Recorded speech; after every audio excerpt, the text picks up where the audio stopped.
As నేను చెప్పినట్టు ఈ కూర్గ్ ఏరియా మొత్తం గ్రీనరీతోనే నిండిపోయింది.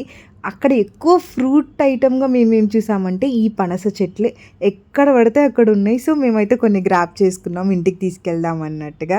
ఫైనల్‌గా ఈ నాగర్‌హోయిల్ టైగర్ రిజర్వ్ ఫారెస్ట్‌కయితే మేము వచ్చేసాము.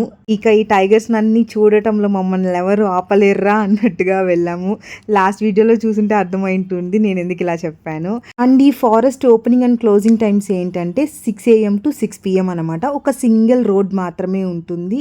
దట్టు మనం ఒక స్పీడ్ మాత్రమే కాన్స్టెంట్‌గా వెళ్తూ ఉండాలి.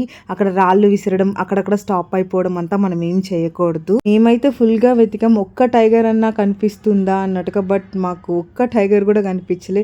ఓన్లీ డియర్స్ అండ్ పీకాక్స్ మాత్రమే కనిపించాయి. చాలా అంటే చాలా డిసప్పాయింట్ అయ్యాం. ఈ లయన్ సఫారీతో మేమేం అంత హ్యాపీగా లేదు. అండ్ మా నెక్స్ట్ డెస్టినేషన్ కోసం మాత్రం చాలా ఎక్సైటెడ్‌గా బయలుదేరిపోయాం.